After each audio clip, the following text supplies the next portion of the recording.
Monday Night Chat with Wong Chen.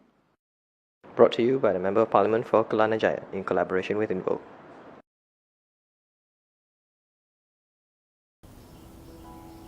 Hi, welcome to Policy Monday. This week, Policy Monday is inspired by the fact that Indonesia, God bless them, Indonesia, with the help of the FBI, has managed to take Jho Low's yacht, $1 billion ringgit yacht. So congratulations. So we're going to go and talk a little bit about future relationship with Indonesia in the event that Pakatan Harapan wins. What will be our relationship with the Jokowi administration be like? Yeah. First thing, when we always talk about Indonesia, is the issue about mates. So we have a lot of Indonesian mates in Malaysia. Occasionally, every year or so, we get an abuse case. So we really have to deal with this issue by educating Malaysians first to treat their mates or domestic helpers better. Yeah. Second, we have to agree with Indonesia to blacklist all these people, and we've got to maximize punishment on the Malaysians who abuse and kill their mates. Yeah. Once we do that, I think we'll go back some way to improve the relationship on domestic help, because domestic help is essential for Malaysian economy, because it releases women from their domestic chores and they become breadwinners together, the men, to help improve the Malaysian economy. Yeah. So domestic helpers is an essential matter. But going forward, the big issue with Indonesia is this: Indonesia is a competitor in the palm oil industry. And Indonesia, whether you like it or not, they are the main cause of the haze and the massive deforestation that is giving palm oil a bad name. So how do we resolve this issue where both sides have to protect the palm oil industry overall? We need to have greater engagement in Indonesia, but we can also look at segmentation of our palm oil from Indonesian palm oil. But either way, as the two biggest producers in the world, where collectively we produce 85% of the global palm oil production, both countries need to have better and coordinated relationship in protecting the industry overall. Yeah. At the same time, also push for greater sustainability standard on both sides. Now, the third issue is Indonesia, like Malaysia, is also facing the massive juggernaut which is China, and China's investment policies in that area.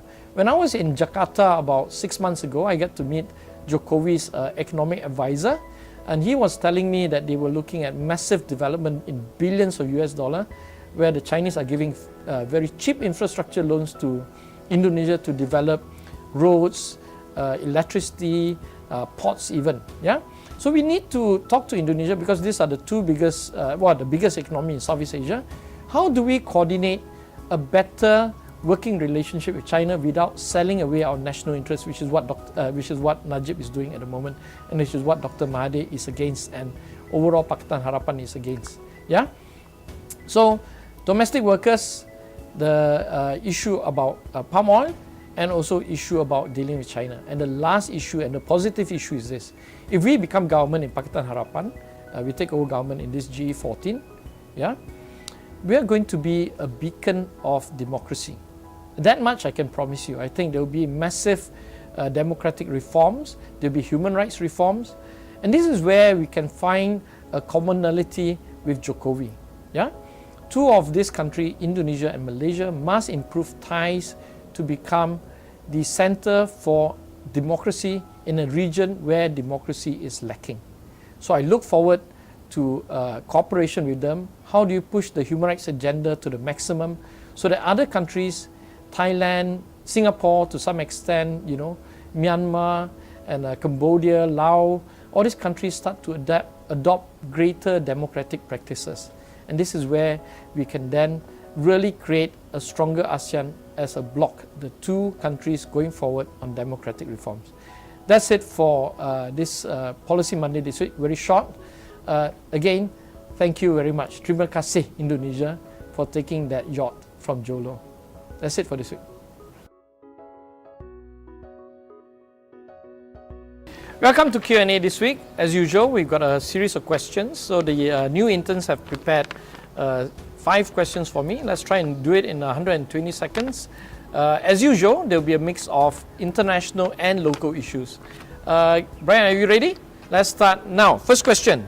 Xi Jinping's extension of 2 terms, what are my views? I think it is possibly a start of a dictatorship. I can understand why China is doing it. They're just coming out the international stage, so they probably want continuity. Xi Jinping is a great leader. In the age of Trump, it is important to have a strong leadership. But having more than 2 terms could lead to dictatorship. What I really like about China is their impact on things like the environment, where they're pushing for electric cars. So if you ask me, final bottom line, I'm 50-50 on the issue, but I think it's not good to stay beyond 10 years. Number 2, ljok land deals. What's the real issue? I think the state government has explained itself what to do. What the state government needs to do now is to actually disclose all the agreements and show how much money was paid to the bank and so and so forth, so that we can put an end to the nonsense that the Barisan Nasional is making innuendos and claims about it. Yeah. Number 3, gun violence in America. As you know, the Parkland issue, non-ending. Well, Donald Trump has shown again that he is quite an inept president, suggesting that teachers take up weapons. That's just madness.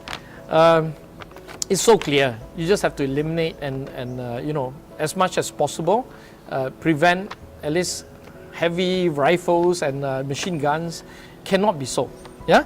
Number 4, 100 days Anwar campaign, free Anwar campaign. Well, at least Anwar is supposed to be released on the 8th of June. We're going to go to Parliament and ask that question specifically to the minister, because we are worried that so far it's only been the prison director that said that he'll be freed on the 8th of June. Okay, last question. What's going to happen in the first week of Parliament? Parliament starts on the 5th. That is today if you're watching Monday Night Chat. What I expect is Tuesday will be the most important, which means tomorrow. Are they going to table the redelineation in this week? And that will decide whether they will dissolve Parliament or not. So stay tuned for Parliament in this whole week. Thank you so much.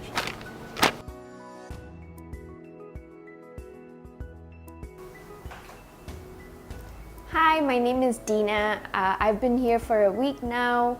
I come from a public policy background, and I'm here to learn more about policy making in Malaysia and hopefully contribute to improve standards of our governance. Hi everybody, I'm Christopher. I turn 19 later this year. I feel very privileged to be able to intern at YB Wong Chen's office. The reason why I chose to become an intern is because I want to know what an MP has to do. What does it take to be a politician? Moreover, I'm also very interested in how policies are developed, and because YB Wong Chen is someone who is very good in policy, I intend to learn from him throughout the course of my internship why policies are very important in developing Malaysia.